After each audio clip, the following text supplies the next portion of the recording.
And hello, everybody. We are doing another screencast, and this one will focus on propaganda in World War One. So I've got it ready to load up. You go to your textbook, it's assigned, and you click on here on the assignment.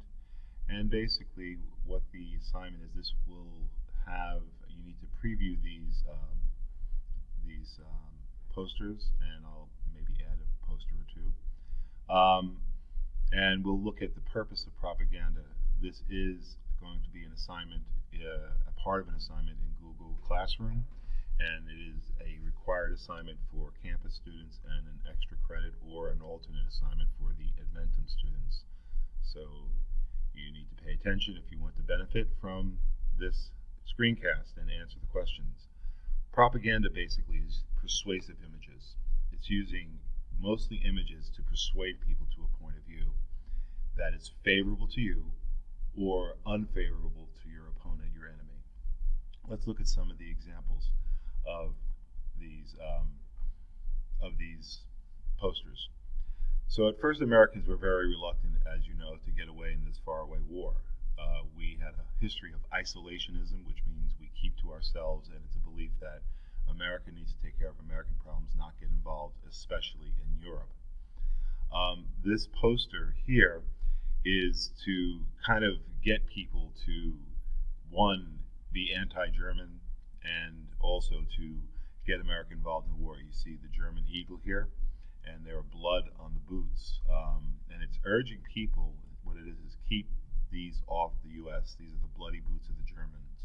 And the idea is to urge American citizens to buy war bonds. These were basically, a bond is an investment in a business or a country. In this case, it's your country. You put down money and you get money back later. So this was a purpose to get Americans to buy war bonds to keep the bloody Germans away from America. So what's the reason? Is you're justifying the war. America was reluctant to go to war, urging civilians to give money to the government, and the emotional appeal is fear and hatred. So one of the keys in a war is to make you fear or hate your enemy, or other objectives, which we'll see in a bit. The second one is this little girl. She's talking to her dad, and the girl asks the question, "What did you do in the Great War, Daddy?" So what this is trying to do is this is trying to get people who are not volunteering. This is done in 1915. Britain starts to conscript people and make them join the army if they have not volunteered. But this is basically an emotional appeal. One, you're protecting your children, and what are you going to tell your child when you didn't participate in the war and help the war effort? So the goal is recruitment, to get people to join the army, and it's trying to shame them into it and also appeal to citizenry and protecting children. This is an example here. This is a poster that is a Russian poster. You have a Cossack here, and he has his lance out, and he's going right for Kaiser Wilhelm's throat. And you see Kaiser Wilhelm kind of looks like a doofus, and the Russian Cossack looks very brave and very noble. And you can see they are basically defending their homeland, Russia. So this has the patriotic appeal, and it's dehumanizing, making the enemy look like less than human. It's appealing to pride and optimism, that we can take care of this guy. This guy's a doofus, and look at our lances, they're going right down his throat, and he doesn't know what to do. This other poster is basically, this is a poster that was designed, let me get this out of here, let me redo this. So this poster, I don't know why this is coming up like that, but this is a poster basically to help the war effort and to guide to grow food.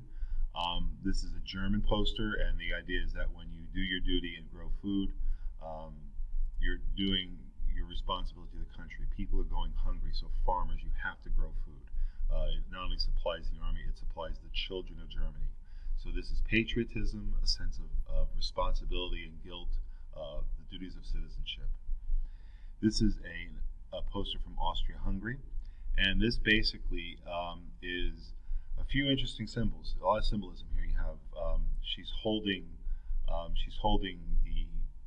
a dove here on one scale. She's holding scales. This is a common theme that of justice, and that Austria is just, and they really want peace. That they were wronged in this war, and they had every right to go after Serbia, which really is a big part of the start of World War I. The whole Serbian-Austrian fiasco with Russia joining, mobilizing, threatening Austria-Hungary and Germany declaring war, and then the Allies piling on, and Germany attacking France. So this is trying to justify the war, and to show the idea that, listen, we're really the good guys in this, we were wrong, we're working for justice and peace. And remember, all sides could claim that they were right in going to war in this war, and they all did. And their opponents all, of course, blamed them for the war. So that's how propaganda is used. Propaganda is used to bring fear and demonize the enemy in this one. It's to bring the responsibilities of citizenship in here with the daddy, what did you do in the war, and our children are starving, farmers, you must produce food. And finally, it gives a moral claim toward the purpose of the war, and justifies going to war, that you are acting in a just way. No sane nation wants their own citizens to see them as maniacs. And remember the idea that we've been stressing. In every war, everyone's hands has dirt on it when the war starts. And degrees of dirt maybe are not as relevant as that everyone has dirt. And when the war ends, these hands are covered in blood. That is a key understanding that you must have about warfare. That in almost all cases, both sides try to justify their actions to their citizens, because the citizens will not fight if they think something is unjust. That's all I have for you today. I hope that you learned something and that you can apply it in your assignments. Have a great day.